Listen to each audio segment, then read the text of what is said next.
जिस चीज की पोजीशन या स्थिति नहीं बता पाए थे वो, या स्थिति या कंडीशन जो है या सिचुएशन जो है वो एक्सप्लेन नहीं कर पाए थे, वो कौन सा एलिमेंट था? विश्वरंजन, बिल्कुल करेक्ट आंसर है यहाँ पे। क्या लिखना है आपको? हाइड्रोजन करके याद रखिए। हाइड्रोजन जो है ना वो मेंडलीफ की पूरी पीरियोडिक टेबल में मेंडलीफ ने जिन चीजों को नहीं एक्सप्लेन कर पाया था वो एक्चुअली में आइसोटोप ऑफ हाइड्रोजन थे। और सिंपली अगर बोला जाए तो हाइड्रोजन की ही पोजीशन को मेंडलीफ नहीं आइडेंटिफाई कर पाए थे, इसीलिए उन्होंने हाइड्रोजन को छेड़ा नहीं, जहां पे पहली पोजीशन पे हाइड्रोजन रखा हुआ था उसी को ही उसके साथ कंटिन्यू किया। ठीक है, तो हाइड्रोजन करके याद रखिए यहाँ पे। नेक्स्ट क्वेश्चन देखिए आपकी स्क्रीन पे, who is also identified as the author of the न्याय सूत्र। न्याय सूत्र जो है वो इनमें से किसके द्वारा लिखा गया था, या न्याय सूत्र के रचयिता कौन थे बताइए? बाणभट्ट, गौतम, पतंजलि या कपिल मुनि?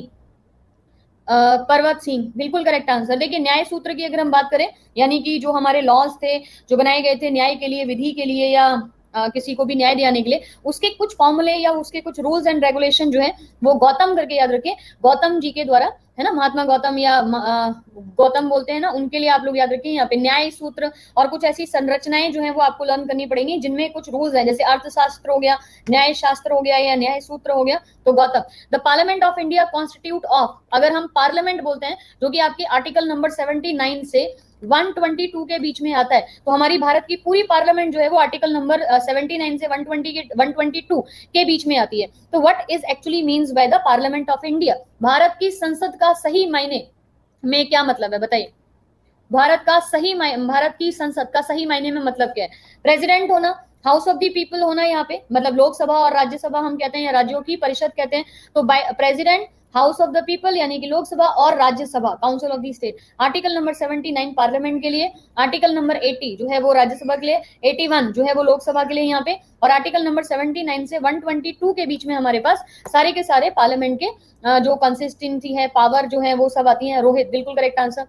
नेक्स्ट देखिए, which organisation partner with the mobile payment forum of India MPFI to boost India's digital transaction? भारत के डिजिटल लेन देन को बढ़ावा देने के लिए किस संगठन ने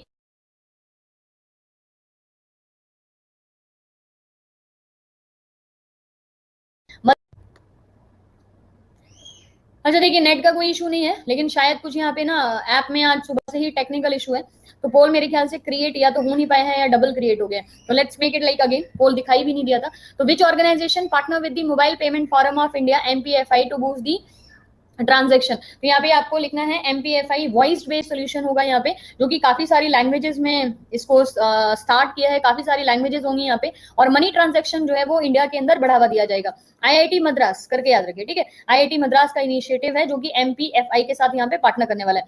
who is known as the father of the biology? मेरे ख्याल ये easiest question of the day है ना। जीव विज्ञान के जनक किसको बोला जाता है? सूरज सिंह माही, बहुत बढ़िया। जीव विज्ञान के जनक किसको बोलते हैं बताइए? Who is known as the father of the biology? Who is अरे what the hell?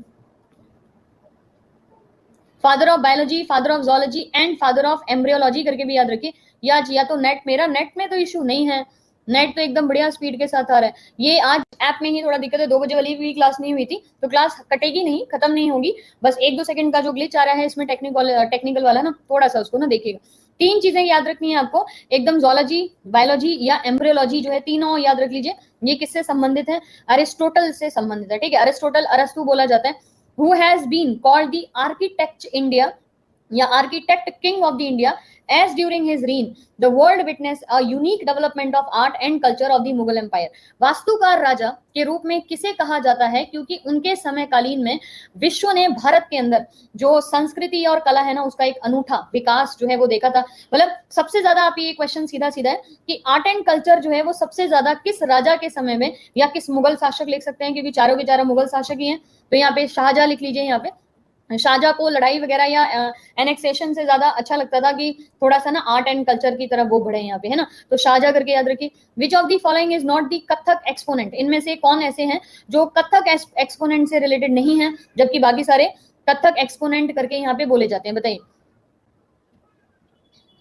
ये क्वेश्चन देखिए, ये ऐसे हैं जिनको आप रेगुलरली या ऐसे कनेक्ट करके कभी कभी दे दिया जाता है। अब जैसे आपको इतना याद रख लीजिए कि भाई जो कथक डांस है ना, ये कौन सी स्टेट से रिलेटेड है, तो केरला राज्य आपको याद है, केरला जो है उसी से रिलेटेड है ये कथक, है ना। सितारा देवी, बिरजू महाराज, ये दोनों जो है ना ये कथक से रिलेट करते हैं, लेकिन कृष्णा महाराज जो है वो आपको कथक से रिलेट करके नहीं लर्न करना है, ठीक है। Shweta, special Olympics held every dash year is a global movement of the people creating new world of the inclusion where every single person is accepted and welcome regardless of their ability or disability। प्रत्येक वर्ष, प्रत्येक कितने वर्ष में जो है वो Olympic होता है, या सिंपल सा क्वेश्चन है थोड़ा सा, ये special Olympics held every dash year. अभी स्पेशल ओलंपिक जो है ये यहाँ पे कब होता है, अगर आप विंटर और समर, अच्छा इस क्वेश्चन में एक चीज ये याद रखिएगा कि विंटर और समर आपको दोनों मिलाने हैं, ठीक है। अगर विंटर और समर ओलंपिक्स हम दोनों मिला ले तो कितने साल बाद ओलंपिक्स रिपीट करता है, बताइए। Special Olympics held every dash year, ये कितने साल के बाद, नहीं मैंने आपको क्या बोला, विंटर और समर ये ऑल्टरनेट होते हैं, तो विंटर भी वैसे 4 साल बाद, लेकिन समर भी 4 साल बाद। लेकिन अगर आप विंटर और समर दोनों को मिला लोगे तो 1968 में जो ओलंपिक्स ऑफिशियली स्टार्ट किया गया था वो हर 2 साल में हो गया ना। क्वेश्चन का आंसर समझिए, मैंने इसीलिए मेंशन किया यहाँ पे विंटर एंड समर करके। 4 साल बाद विंटर होता है, 4 साल बाद समर होता है, लेकिन इन दोनों में भी 2 साल का अंतर होता है, तो क्या हो गया, हर साल, हर दूसरे साल हो गया यहाँ पे। तो जरा उस क्वेश्चन को, इस क्वेश्चन को मतलब इस तरीके से आंसर करना है आप लोगों को, ठीक है। ओलंपिक्स वैसे 4 साल बाद, लेकिन विंटर और समर ओलंपिक्स के बीच में 2 साल का अंतर है, तो विंटर जब रिपीट करेगा या विंटर ओलंपिक्स जब समर ओलंपिक के बाद आएगा तो उनमें सिर्फ 2 साल का अंतर होगा, ठीक है। तो स्पेशल ओलंपिक्स जो इनॉग्रेट किए गए थे वो 1968 में इनॉग्रेट किए गए थे, और ये हर 2 साल के अंदर आपके आते हैं, ठीक है।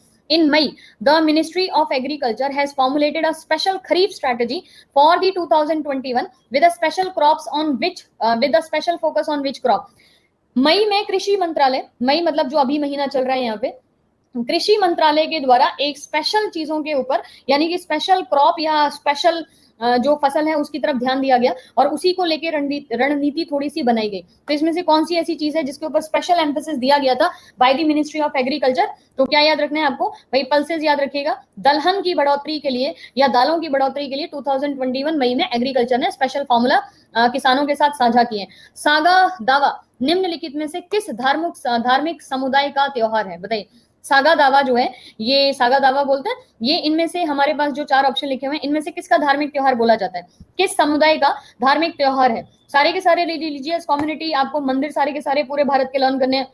जैसे सरवान बेल गोला, ये जैनिज्म का बहुत बड़ा मंदिर है जहाँ पे चंद्रगुप्त मौर्य की मृत्यु हुई थी, तो सारे के सारे इंसिडेंट से रिलेट करने हैं। जैसे आपको पता है पद्मनाभम स्वामी, ये भारत का सबसे अमीर मंदिर है, अमीर इन द सेंस की इसके पास बहुत ज्यादा वेल्थ है, 6 दरवाजे हैं, 5 दरवाजे खोले जा चुके हैं, 1 खोलना है। बोला जाता है कि औरंगजेब के द्वारा कम से कम 6 बार हजार सैनिकों की टुकड़ी इस पद्मनाभम स्वामी मंदिर को तोड़ने के लिए भेजी गई थी, लेकिन टूटा नहीं। तो इनसे रिलेटेड कुछ क्वेश्चंस आपको एग्जाम में भी पूछते हैं, फेस्टिवल वगैरह से रिलेटेड, तो थोड़ा सा याद रखिएगा। बुद्धिज्म करके याद रखिए। सागा दावा जो ये त्योहार है